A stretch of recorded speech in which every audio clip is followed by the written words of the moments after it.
네, 안녕하세요. SNS 성장 코칭을 하는 엠퍼입니다. 블로그 글쓰기가 어려운 이유를 얘기를 해볼까 합니다. 뭐 여러 가지 이유가 있겠지만 요 네 가지 부분 안에 거의 해당이 되셔서 블로그를 하고 싶은데도 못하거나 잠깐 했다가 접었다거나 할 거예요. 자, 제가 첫 번째로 말씀드릴 거는 해본 적이 없다예요. 블로그를 해본 적이 없다. 이 블로그를 해본 적이 없으니까 블로그 글쓰기가 어려운 건데, 이거를 해결하는 방안이 좀 여러 가지가 있어요. 자, 일단은 컴퓨터랑 친해질 시간이 필요합니다. 오프라인에서, 그러니까 종이나 이런데 글을 쓰다가 저희가 컴퓨터로 글을 쓰는 게 습관이 안 돼 있기 때문에 컴퓨터랑 일단 친해질 시간이 필요해요. 내가 자주적으로 컴퓨터를 열고 혹은 자주적으로 핸드폰을 열고 전자기기를 자주적으로 손으로 만져줘야 된다는 얘기예요. 그럴 시간이 일단 필요하다는 겁니다. 그리고 컴퓨터를 일단 자주 만지게 되면은 저희가 글 쓰는 연습을 해야 되는데, 처음부터 블로그에 글 쓰는 게 좀 어려울 수가 있으니 컴퓨터에 보면은 기본 메모장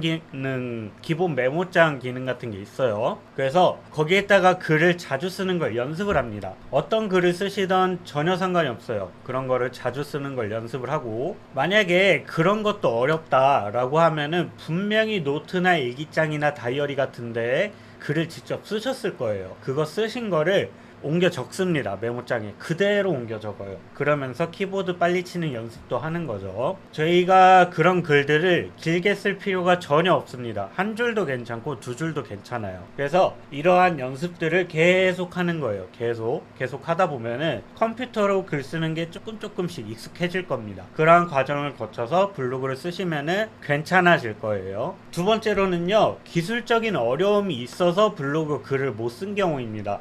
이 기술적인 어려움이라고 하면은 아까 말씀드린 것처럼 컴퓨터나 핸드폰에 대한 전자기기 사용법 미숙에 대한 문제점도 있겠지만, 이 블로그라는 것 자체는 네이버에 들어가서 블로그를 만들고 블로그에 들어가서 글쓰기를 해야 돼요. 그런 게 많이 두려우신 분들이 있어요. 안 해봤기 때문에 어려우신 분들도 많을 거고, 그래서 그런 건 배우시면 돼요. 배워서 습관화를 하면 됩니다. 습관화를 하셔가지고 블로그 어떻게 만드는지, 블로그를 만들기 이전에 네이버를 어떻게 만드는지, 혹은 티스토리 어떻게 만드는지, 워드프레스 어떻게 만드는지 배우시면 돼요. 배우시고 실행하시면 됩니다. 기술적인 거는 금방 배워요. 하지만 우리가 그거 배웠을 때 반복적으로 연습하고 실행하는 거를 해야 습관이 만들어지기 때문에 그런 거를 자주적으로 해주셔야 된다. 자, 세 번째로는요, 뭐 블로그 글 쓰는 방법이라던가 기술적인 건 해결이 됐어요. 글을 쓸 때 굉장히 오래 걸리는 타입이 있습니다. 왜 오래 걸리냐? 일단은 자주 써보지 않았기 때문에에 대한 문제가 있고요. 없는 글을 만들어내려고 하는 어려움이 있어요. 예를 들어서 내가 경험한 게 아니라 뭔가 있어 보이게끔 글을 쓰기 위해서 글을 막 억지로 늘린다거나 이러한 부분들, 그러한 것 때문에 글을 쓰는데 굉장히 오래 걸리는 거예요. 또 이런 경우가 있어요. 글을 길게 안 쓴다거나 혹은 사진을 여러 개 안 넣어가지고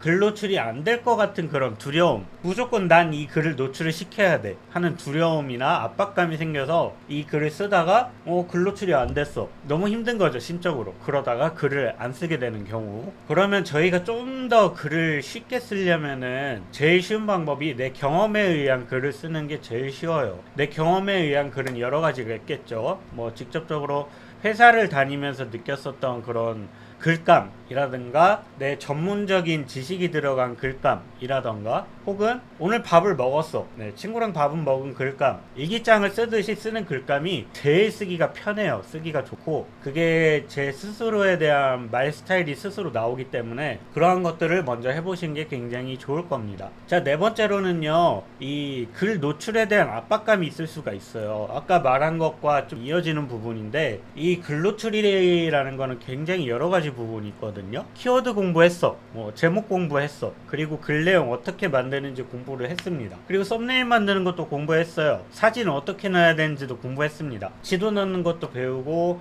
뭐 인용부 넣는 것도 배웠어요. 이거를 다 종합적으로 종합 세트로 적용하라고 글을 쓰려고 하다 보니까, 그걸 하다 보면은 글 노출에 대한 욕심이 생겨요. 욕심이 생기다 보니까 글을 쓰는 거에 대해서 굉장히 하나하나 신경을 쓰게 돼 있거든요. 그거를 무조건 하지 말라는 건 아니에요. 하면은 매우 좋은데, 저희가 처음 블로그를 접하는 사람으로서는 그거를 하나하나 신경 쓰고 쓰게 되면 글을 쓰는 게 매우 어려울 수가 있어. 우리가 맨 처음에 해야 될 거는 블로그를 조금 더 쉽게나마, 그리고 하루에 한 개라도 혹은 이틀에 한 개라도 글을 써야 되는 습관을 만들어야 되는 케이스이기 때문에, 그럴 때는 이런 거 저런 거 신경을 쓰게 되면 글을 하나 둘도 못 쓰게 되고, 매우 신경 써서 글을 쓰게 되다 보면은 글 노출에 대한 욕심, 그리고 조회수에 대한 욕심, 그리고 더 나아가서는 금액적인 대한 거에 대한 그런 욕심들이 생기기 때문에 컨텐츠 발행하기가 어려울 수가 있어요. 일단은 써봐라. 그리고 경험에 대한 글 쓰는 게 제일 좋고, 더 좋은 거는 누군가랑 함께 하면은 더 글을 발행하기가 훨씬 더 열정이 많이 생기실 겁니다.